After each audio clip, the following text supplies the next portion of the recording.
और इस वक्त की बड़ी खबर, बेंगलुरु में दुकानदार के साथ मारपीट के मामले में धरने पर बैठे बीजेपी सांसद तेजस्वी सूर्या को हिरासत में ले लिया गया है। बीजेपी के साथ हिंदू संगठन बेंगलुरु में प्रदर्शन कर रहे हैं। बीजेपी सांसद तेजस्वी सूर्या आरोपियों की गिरफ्तारी की मांग को लेकर धरने पर बैठे थे, जिसके बाद उन्हें हिरासत में लिया गया। इस वक्त हम आपको ये अपडेट कर रहे हैं कि रविवार शाम हनुमान चालीसा बजाने के विवाद में कुछ लड़कों ने दुकानदार के साथ मारपीट कर दी थी, जिसका वीडियो कल सोशल मीडिया पर वायरल हुआ और उसके बाद तेजस्वी सूर्या पहुंचे और फिलहाल तेजस्वी सूर्या को पुलिस ने हिरासत में ले लिया है। ये बेंगलुरु से खबर हम आपको बता रहे, प्रदर्शनकारियों ने जय श्री राम के नारे लगाए और अब तक ऐसे 5 आरोपी हैं जिनकी गिरफ्तारी हो चुकी है। इस पूरे घटनाक्रम में बेंगलुरु में हिंदू संगठन और बीजेपी का प्रदर्शन के दौरान ही तेजस्वी सूर्या, जो कि बीजेपी के लीडर हैं, उन्हें हिरासत में इस वक्त लिया गया है क्योंकि भीड़ बेकाबू ना हो, ज्यादा वहां पे कार्यकर्ता पहुंच गए थे। इन सबको कंट्रोल करने के लिए पुलिस ने वहां पे एक्शन लिया है और एक्शन का असर, अब ये 3 तस्वीरें हम आपको दिखा रहे हैं। दुकानदार से पहली तस्वीर मारपीट, यहीं से पूरा विवाद आगे बढ़ता है और इस मारपीट के बाद बेंगलुरु में धरना प्रदर्शन, जो हाथों में झंडा बैनर पोस्टर लिए हुए हैं, वो सभी हिंदू संगठन के और साथ साथ बीजेपी के कार्यकर्ता भी धरना कर रहे हैं। और तीसरी तस्वीर, जिसमें इन दोनों ही घटना के बाद हिरासत में तेजस्वी सूर्या आ चुके हैं। तेजस्वी सूर्या पर पुलिस का एंगल ये है कि हर हाल में आप इन्हें यहाँ पे शांत कराएं।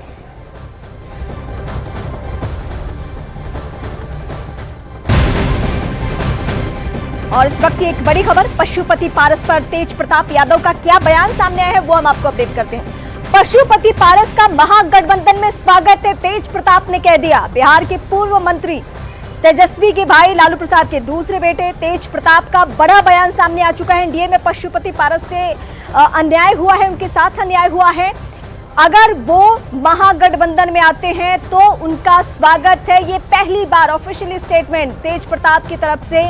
हालांकि ये मानकर सब लोग चल रहे हैं कि पशुपति पारस की बातचीत कई राउंड्स की हो चुकी है आरजेडी में और यही वजह है कि महागठबंधन की तरफ से अगर सीटों का बंटवारा और सीट शेयरिंग का फॉर्मूला अभी क्लियर नहीं किया गया है तो उपेंद्र कुशवाहा और पशुपति पारस, इन 2 के लिए बचा के रखी गई है सीटें। एनडीए में तो ना इंसाफी होती ही है। अच्छा किया उन्होंने छोड़ दिया, उनको बहुत पहले ही छोड़ देना चाहिए था पारस जी को। अब अच्छा किया उन्होंने छोड़ दिया, तो बहुत अच्छा डिसीजन है। आप लोग की तरफ आएंगे तो सर वेलकम करेंगे? एकदम वेलकम करेंगे हम तो सबसे पहले वेलकम करेंगे उनका। इसका पॉजिटिव असर होगा इंडिया पर? पॉजिटिव असर होगा अगर आएंगे? पॉजिटिव असर हो रहा है। क्या तैयारी है सर 40 सीट क्योंकि भाजपा खत्म है 25 में, मेरा भविष्यवाणी है 25 में भाजपा खत्म। एक रिपोर्ट के मुताबिक भारत में नशे के लिए सबसे ज्यादा कोबरा, कॉमन क्रेट और हरे सांप का इस्तेमाल होता है। खबरों के मुताबिक भारत में कोबरा के 1 ग्राम जहर की कीमत 4000 रुपए से लेकर 26,000 रुपए तक है। जिस कोबरा का जहर ज्यादा जहरीला होगा उसकी कीमत उतनी ही ज्यादा होगी। अंतर्राष्ट्रीय बाजार में ये कीमतें और भी बढ़ जाती हैं। और यही वजह है कि दुनिया भर में सांपों के जहर का कारोबार वैध और अवैध दोनों तरीके से होता है, क्योंकि कानूनी रूप से सांप के जहर का इस्तेमाल कई तरह की दवाओं को बनाने में भी होता है। चीन में तो सांपों की खेती और कारोबार किया जाता है। इधर चुनाव आयोग ने सख्त एक्शन लेते हुए 6 राज्यों के गृह सचिवों को हटाने का आदेश जारी कर दिया।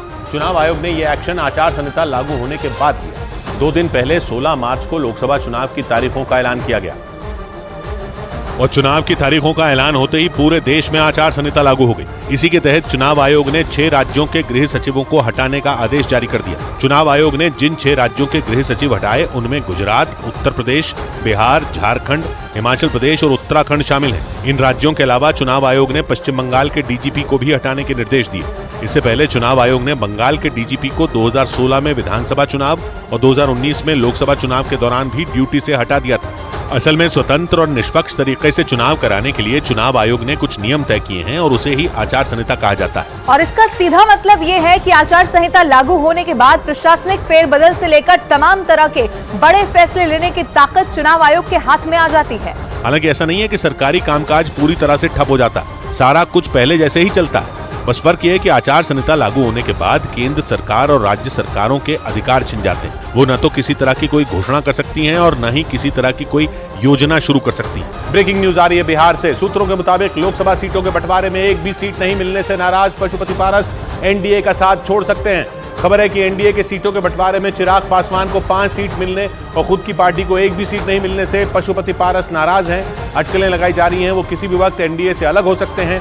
बिहार की 40 सीटों के बंटवारे में चिराग पासवान की पार्टी के पाले में हाजीपुर सीट भी चली गई और हाजीपुर सीट जाना पशुपति पारस के लिए बड़ा झटका माना जा रहा है, क्योंकि बीते कई दिनों से वो हाजीपुर से चुनाव लड़ने के लिए तैयारी कर रहे थे, लेकिन उनकी सारी की सारी तैयारियां धरी की धरी रह गई, क्योंकि एनडीए में सीटों के बंटवारे में चाचा पशुपति पारस पर भतीजे चिराग पासवान भारी पड़ गए। चिराग पासवान की पार्टी की झोली में 5 सीटें आई तो वहीं पशुपति पारस के हाथ खाली रह गए।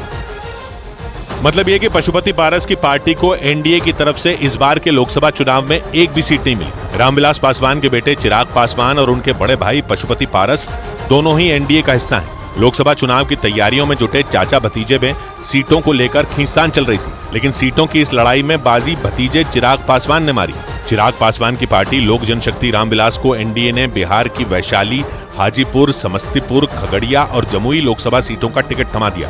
लोक जनशक्ति पार्टी 5 सीटों पर और इसी के साथ बिहार की कुल 40 सीटों पर घमासान के लिए बीजेपी, जेडीयू, चिराग पासवान की पार्टी, जीतन राम मांझी की पार्टी और उपेंद्र कुशवाहा की पार्टी राष्ट्रीय लोक मोर्चा के बीच सहमति बन गई और ये तय हुआ कि बीजेपी 17 सीटों पर चुनाव लड़ेगी, वहीं 16 सीटों पर नीतीश कुमार की पार्टी जेडीयू चुनाव लड़ेगी। सीटों के बंटवारे में चिराग पासवान की पार्टी को 5, जीतन राम मांझी की पार्टी हिंदुस्तानी अवाम मोर्चा को 1 सीट और एक ही सीट उपेंद्र कुशवाहा की पार्टी को मिली। बिहार की 40 सीटें हम लोग मिलकर जीतेंगे। लेकिन सबकी नजरें हाजीपुर की उस सीट पर थीं जिस पर पशुपति पारस और चिराग पासवान काफी पहले से ताल ठोक रहे थे और वहां से लोकसभा के लिए चुनाव लड़ने का दावा ठोक रहे थे। बिहार में एनडीए में सीट शेयरिंग पर चल रही चर्चा के दौरान ही हाजीपुर सीट को लेकर पशुपति पारस ने बागी तेवर दिखा दिए थे। पशुपति पारस इसी सीट से मौजूदा सांसद हैं, लेकिन एनडीए ने इस बार उनका पत्ता काटकर भतीजे चिराग को हाजीपुर सीट का टिकट पकड़ा दिया।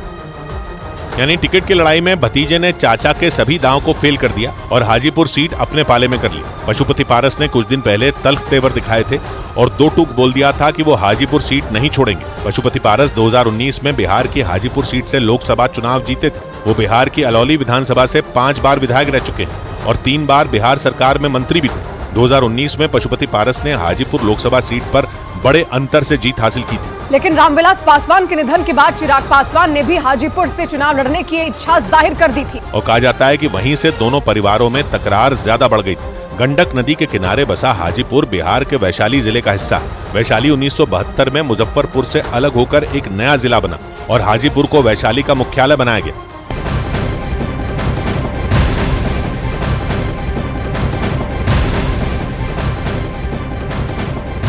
दिल्ली के मुख्यमंत्री अरविंद केजरीवाल के ईडी समन्स पर पेश नहीं होने पर बीजेपी ने एक बार फिर हमला बोला है। बीजेपी नेता संबित पात्रा ने कहा कि केजरीवाल ने भ्रष्टाचार किया है और वो 9 समन पर 18 बहाने बना रहे हैं। पात्रा ने यह भी कहा कि दिन रात प्रेस कॉन्फ्रेंस करने वाले समन से भाग रहे हैं। बीजेपी का अरविंद केजरीवाल पर बड़ा हमला, मामला कोर्ट भी पहुंचा। कोर्ट के एक्शन के बावजूद अरविंद केजरीवाल पर अभी तक कोई असर नहीं। 9 समन्स के बावजूद वो नहीं पहुंचे हैं। संबित पात्रा ने आज एक के बाद एक सवाल पूछे हैं। केजरीवाल रंग बदलने में माहिर है, ये कहा है संबित पात्रा ने। इसके अलावा भी कई बड़ी बातें। कत्ल किया है केजरीवाल जी ने हजारों करोड़ों लोगों के विश्वास का। कत्ल किया है केजरीवाल जी ने सच्चाई का। कत्ल किया है केजरीवाल जी ने विकास का और उसके एविडेंसेस, उन खून के धब्बों के छींट चारों ओर फैले हुए हैं और तभी उन्हें समन दिया जा रहा है। उन छींट के कुछ धब्बे आज हम आपको यहां दिखाएंगे, उनके झूठ के पुलिंदे आपके सामने आज हम खोलेंगे। आप जान के आश्चर्यचकित हो जाएंगे, 9 समन 18 बहाने। 9 समन 18 बहाने। इससे पहले ईडी के केजरीवाल पर 100 करोड़ के आरोप का आम आदमी पार्टी नेता आदित्य ने जवाब दिया। उन्होंने कहा कि 100 करोड़ की दलील ईडी की सुप्रीम कोर्ट में भी दी गई थी, जिसे कोर्ट ने खारिज कर दिया है।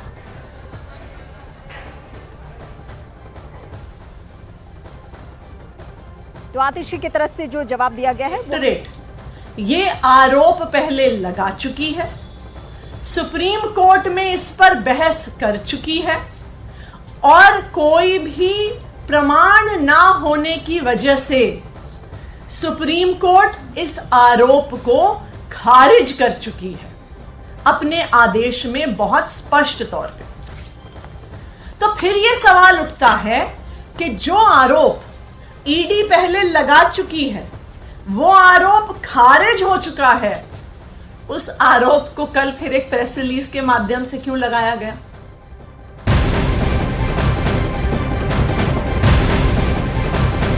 दिल्ली आबकारी घोटाले में दिल्ली के सीएम अरविंद केजरीवाल का नाम भी जुड़ चुका है। ईडी ने अपनी जांच में बड़ा पर्दाफाश करते हुए तेलंगाना के पूर्व सीएम केसीआर की बेटी के कविता के साथ केजरीवाल का नाम भी जोड़ दिया।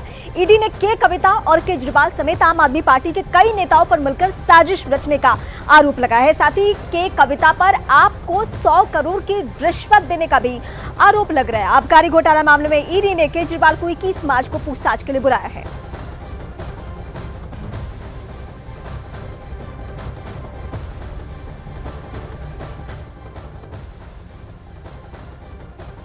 दो तस्वीरें आपके सामने, केजरीवाल पर जांच की आंच और घोटाले में और कितने नाम, के कविता की गिरफ्तारी और उसके बाद कयास ये लग रहा है, सवाल ये उठ रहा है कि और कितने ऐसे चेहरे हैं जो आबकारी घोटाले के मामले में सामने आएंगे और जिन पर ईडी का एक्शन होगा।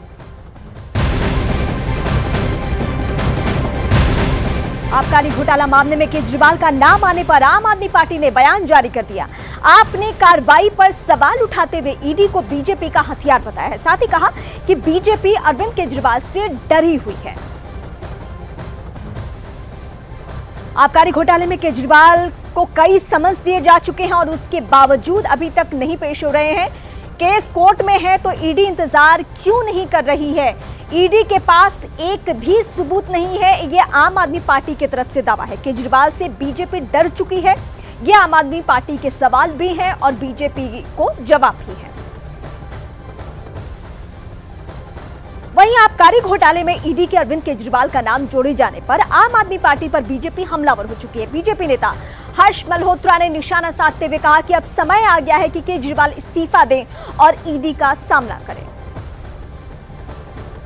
केजरीवाल साहब को चाहिए कि जो 2012 में उन्होंने हमें कहा था, जनता को कहा था कि अगर मेरे ऊपर आक्षेप भी आएगा तो मैं इस्तीफा दे दूंगा या मुझे जेल में डाल देना, ये समय आ गया है कि उनको इस्तीफा देकर के ईडी